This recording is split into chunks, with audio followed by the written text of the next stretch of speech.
NCP नेता बाबा सिद्दीकी की हत्याकांड मामले में मुंबई क्राइम ब्रांच की तरफ से हर दिन नए नए खुलासे किए जा रहे हैं। नया खुलासा क्राइम ब्रांच की तरफ से किया गया है कि लॉरेंस बिश्नोई का भाई अनमोल बिश्नोई पहले से ही एक शूटर और साजिशकर्ता प्रवीण लोनकर के संपर्क में था। अब ये तय हो चुका है कि बाबा सिद्दीकी की हत्या लॉरेंस बिश्नोई की तरफ से ही करवाई गई है, लेकिन हत्या क्यों करवाई गई है अभी तक इस बात का पता नहीं चल पाया है। वहीं इस पूरे मामले को लेकर जो 3 मुख्य आरोपी हैं उनकी गिरफ्तारी अभी भी मुंबई क्राइम ब्रांच की तरफ से नहीं की गई है। आपको बता दें कि अनमोल बिश्नोई पहले से ही शूटर और साजिशकर्ता प्रवीण लोनकर के संपर्क में था और डिजिटल मीडिया मतलब कि स्नैपचैट पर वो पहले से ही एक दूसरे से बात करते थे, संपर्क करते थे और जो चैट होता था उसे डिलीट कर देते थे। अब इस पूरे मामले को लेकर क्राइम ब्रांच की टीम की तरफ से ये कहा गया है कि कई जो अकाउंट है वो लॉरेंस बिश्नोई के नाम से मिले हैं।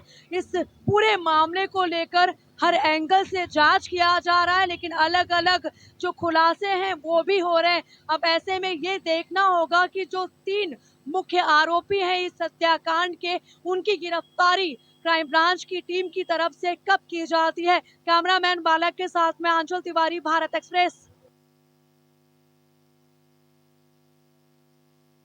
झारखंड में इंडिया गठबंधन के बीच चल रही किचकिच का अंत कल देर रात तब हो गया जब जहां एक तरफ झारखंड मुक्ति मोर्चा ने 35 प्रत्याशियों की सूची जारी कर दी, वहीं दूसरी तरफ आरजेडी ने भी 6 लोगों की सूची जारी कर दी। इससे इतना तो तय हो गया कि आरजेडी 6 सीटों पर फिलहाल मान गया है और ये माना जा सकता है कि अब इंडिया गठबंधन में किसी तरह की कोई टूट नहीं होगी। जेएमएम की सूची की अगर बात करें तो गांडेय से कल्पना सोरेन को प्रत्याशी बनाया गया है। पिछली बार भी उपचुनाव में उन्होंने जीत हासिल की थी और आज की तारीख में जेएमएम की सबसे बड़ी स्टार प्रचारक के रूप में कल्पना सोरेन स्थापित हो चुकी हैं। दूसरी तरफ बरहेट से हेमंत सोरेन फिर लड़ेंगे, दुमका से बसंत सोरेन चुनाव लड़ेंगे। कई और महत्वपूर्ण बातें इस सूची में रही कि जमुआ से बीजेपी के पूर्व विधायक केदार हाजरा जो जेएमएम में शामिल हुए थे, उनको टिकट दिया गया है। लुइस मरांडी जैसे लोग अब इंतजार कर रहे हैं। मिला जुला कर अगर कहा जाए तो इंडिया गठबंधन अब अपने प्रत्याशियों की सूची जारी करने के बाद अब एक कदम आगे बढ़ गया है और अब लगातार प्रत्याशियों के नामांकन का दौर भी शुरू हो गया है। भारत एक्सप्रेस के लिए कैमरामैन धर्मेंद्र के साथ मधुकर आनंद, रांची। वायनाड लोकसभा पर उपचुनाव को लेकर आज आखिरकार कांग्रेस की राष्ट्रीय महासचिव प्रियंका गांधी वाड्रा ने अपना नामांकन दाखिल कर दिया है। आपको बता दें कि 2019 से 2024 तक राहुल गांधी सीट से सांसद थे और 24 में भी एक बड़ी जीत जो है राहुल गांधी ने वायनाड से दर्ज की थी, लेकिन रायबरेली उन्होंने रिटेन की और वायनाड सीट खाली कर दी, जिसके बाद उपचुनाव का ऐलान हुआ। 13 तारीख को इस सीट पर उपचुनाव होना है और प्रियंका गांधी कांग्रेस की उम्मीदवार इस सीट से है और कांग्रेस का लगभग सभी नेताओं का मानना है कि एक बड़े मैंडेट से यहाँ पर प्रियंका गांधी जीतने जा रही हैं और पहली बार ऐसा होगा जब सदन के अंदर जब नया सत्र शुरू होगा तो तीनों जो गांधी परिवार के सदस्य हैं वो सदन के अंदर दिखाई देंगे। हालांकि चुनावी राजनीति का आज डेब्यू प्रियंका गांधी की तरफ से हुआ है, लेकिन संगठन में 2019 में ही वे शामिल हो गई थी। बतौर राष्ट्रीय महासचिव उनको नियुक्त किया गया था और उत्तर प्रदेश का प्रभार दिया गया था। हालांकि काफी कोशिश उन्होंने उत्तर प्रदेश में जनाधार बढ़ाने की कोशिश की पार्टी को लेकर, लेकिन कहीं ना कहीं सफलता उनके हाथ नहीं लगी। उसके बाद किसी भी राज्य का प्रभार प्रियंका गांधी के पास नहीं था। वो बतौर राष्ट्रीय महासचिव पार्टी में काम कर रही थी, लेकिन अब वायनाड के उपचुनाव में उन्हें पार्टी ने अपना उम्मीदवार बनाया है और लोगों का मानना है, पार्टी के वरिष्ठ नेताओं का मानना है कि एक बड़ी जीत से प्रियंका गांधी इस चुनाव को जीतने जा रही हैं। कैमरा पर्सन रमेश राय के साथ प्रशांत त्यागी, भारत एक्सप्रेस, दिल्ली। केंद्रीय मंत्री गिरिराज सिंह के हिंदू स्वाभिमान यात्रा को लेकर सियासी बयानबाजी तेज हो गया है। सबसे पहला बयान तेजस्वी यादव का आया, जिसमें उन्होंने कहा कि गिरिराज सिंह जिस अंदाज में यात्रा पर निकले हैं, यदि दंगा फैला और मुसलमानों को कष्ट हुआ तो उनको छोड़ेंगे नहीं, उनके खिलाफ आवाज बुलंद करके सड़क से सदन तक हंगामा करेंगे। तेजस्वी यादव के इस बयान के बाद लालू प्रसाद यादव का बयान आया। उन्होंने अपने बेटे के बयान का समर्थन किया और कहा कि बिहार में नीतीश का राज नहीं बल्कि गिरिराज का राज चल रहा है और ऐसी स्थिति में कोई दंगा फैलाने का प्रयास करेगा तो हम उसे रोकने का प्रयास करेंगे। नीतीश का राज और उसके राज में अंतर थोड़ी है जी। गिरिराज का हैबिचुअल है, इसी तरह का बात बोलते रहता है। इसके बाद सियासी बयानबाजियों का दौर तेज हो गया। बीजेपी के तरफ से मंत्री नीरज बबलू ने हमला किया और नीरज बबलू ने साफ साफ कहा, अगर बिहार में दंगा भड़केगा तो भड़काने वाले कोई व्यक्ति नहीं बचेंगे, लोग जेल जाएंगे, चाहे वो कोई भी हो। जो लोग गलत बयानबाजी करेंगे, जिनके बयानबाजी से दंगा भड़केगा, ऐसा करने वाला कोई नहीं बचेगा, लोग जेल जाएगा। कुल मिला के गिरिराज सिंह का हिंदू स्वाभिमान यात्रा सियासी गलियारों के बीच लगातार चर्चा का विषय बना हुआ है और आरोप प्रत्यारोप के बीच दोनों तरफ से लगातार हमले तेज हो गए हैं। सहयोगी कैमरामैन राकेश के साथ भारत एक्सप्रेस के लिए पटना से आशुतोष कुमार।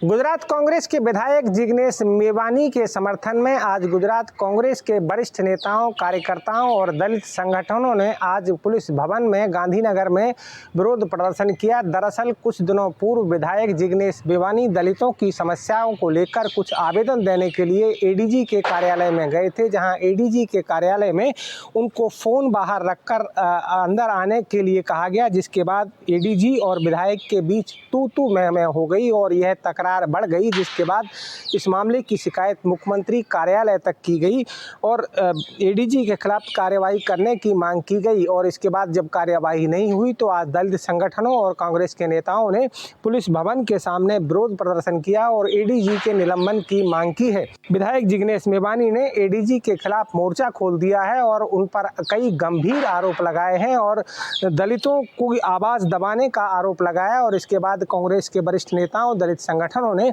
आज पुलिस भवन के सामने जमकर विरोध प्रदर्शन किया। अहमदाबाद में कैमरा पर्सन संजय कोष्टी के साथ अरविंद शर्मा, भारत एक्सप्रेस। प्रदेश में निवेश की अपार संभावनाओं को देखते हुए मध्य प्रदेश सरकार अब निवेश की तरफ अपना कार्यक्रम चला रही है और इसी कड़ी में रीजनल स्तर पर इंडस्ट्रियल कॉन्क्लेव आयोजित किए जा रहे हैं। आज रीवा में इंडस्ट्रियल कॉन्क्लेव का आयोजन किया गया, जिसमें हजारों करोड़ के निवेश के प्रस्ताव मिलने का दावा किया जा रहा है। मध्य प्रदेश सरकार का दावा है कि अब तक जो रीजनल इंडस्ट्रियल कॉन्क्लेव हुए हैं उसमें 2,45,000 करोड़ से ज़्यादा के निवेश प्रस्ताव मिल चुके हैं और इसमें से कई इंडस्ट्रीज़ के भूमि पूजन हो चुके हैं और कई इंडस्ट्रीज शुरू हो चुकी हैं। मध्य प्रदेश में खनन से लेकर पर्यटन तक अपार संभावना है निवेश की और इसको लेकर देश के साथ साथ विदेशों के निवेशक भी आमंत्रित किए गए हैं। इसके साथ साथ जो मध्य प्रदेश के उद्योगपति हैं उनसे भी निवेश करने का सरकार ने निवेदन किया है और इसी कड़ी में लगातार निवेश आ रहे हैं, जिसको लेकर मध्य प्रदेश सरकार बहुत उत्साहित है। कैमरामैन मनीष के साथ भारत एक्सप्रेस के लिए भोपाल से अजय भटनागर।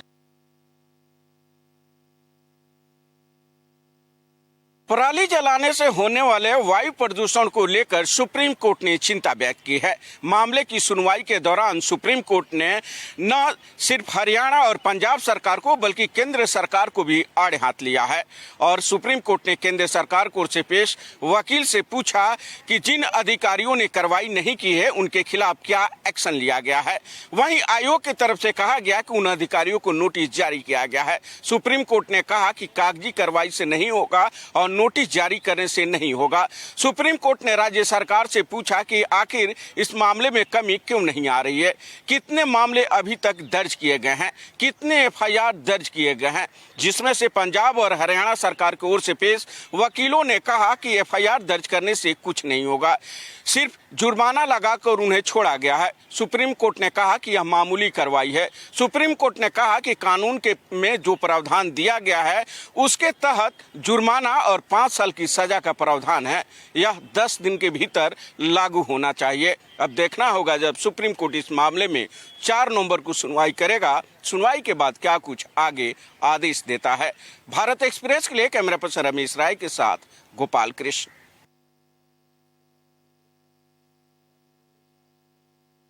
हरियाणा सीएम आवास में आज संत समारोह का आयोजन किया गया और इस समारोह में हरियाणा के दूसरी बार मुख्यमंत्री बने नायाब सिंह सैनी ने हरियाणा और देश से आए सारे संतों का स्वागत किया। उन्होंने हर संत से मुलाकात की और मंच पर एक कार्यक्रम रखा गया जिसमें संतों ने अपने विचार सबके सामने रखे। ये संत समारोह इसलिए किया गया क्योंकि 17 अक्टूबर को जिस तरह शपथ ग्रहण समारोह का आयोजन किया गया था और उसमें इतनी भीड़ थी जिसके कारण संतों को वहां बुलाना संभव नहीं था। इसको लेकर मुख्यमंत्री आवास हरियाणा में ये संत समारोह रखा गया और देश के कोने कोने से आए संतों ने मुख्यमंत्री बनने पर नायाब सिंह सैनी को आशीर्वाद दिया और उन्होंने कहा कि मुख्यमंत्री नायाब सिंह सैनी के नेतृत्व में हरियाणा आगे बढ़ेगा और जिस तरह से वो धर्म की भी रक्षा कर रहे हैं, ऐसे में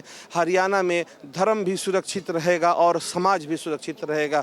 आज जिस तरह से हरियाणा निवास में संतों का समागम हुआ और जिस तरह से संतों ने अपने विचार रखे, यह देखकर ऐसा महसूस हुआ कि जिस तरह से बीजेपी की सरकार हरियाणा में लगातार तीसरी बार बनी है, जरूर इसमें संतों का आशीर्वाद समाहित रहा है। चंडीगढ़ सीएम हाउस से कैमरामैन स्वास्थ्य के साथ ओम प्रकाश राय, भारत एक्सप्रेस।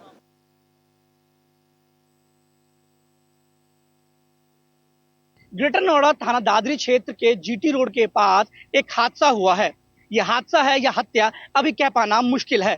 हम इस समय खड़े हैं दादरी क्षेत्र के जीटी रोड के पास, जहां इस युवक की इस गाड़ी के अंदर, फॉर्च्यूनर गाड़ी के अंदर जलकर मौत हो जाती है। बताया जा रहा है ये घटना करीब 11 से 12 बजे की देर रात की घटना है। जीटी रोड के पास जंगल में ये गाड़ी पहुंच जाती है और आग लग जाती है। जैसे ही जो स्थानीय लोग हैं वो देखते हैं कि इस गाड़ी में आग लगी हुई है, वो फौरन मौके पे इस आग को बुझाने का कार्य करते हैं और साथ ही साथ पुलिस को इसकी सूचना देते हैं। पुलिस मौके पे पहुंचती है, तब तक काफी देर हो चुकी होती है और इस कार को आग ने अपनी चपेट में पूरा ले लिया होता है। पूरी गाड़ी देखते ही देखते जलकर खाक हो जाती है। थाना दादरी क्षेत्र के नगराना इंस्टीट्यूट के पास में कार के अंदर एक व्यक्ति की जली हुई अवस्था में बॉडी मिली थी, जिसकी पहचान संजय यादव निवासी नेहरू नगर गाजियाबाद के रूप में हुई थी। परिजनों से पूछताछ से पता चला था कि अपने 2 मित्रों के साथ निकला था। इनके दोनों मित्रों को हिरासत में ले लिया गया है। परिजनों से तहरीर प्राप्त करके इसमें समस्त पहलुओं की जांच की जा रही है तथा अगली विधिक कार्रवाई सुनिश्चित की जाएगी। पुलिस ने इसमें 2 लोगों को हिरासत में लिया है और उनसे लगातार पूछताछ कर रही है। जल्द ही पुलिस इस घटना का खुलासा करेगी। Rahul Thakur, Bharat express, greater Noida.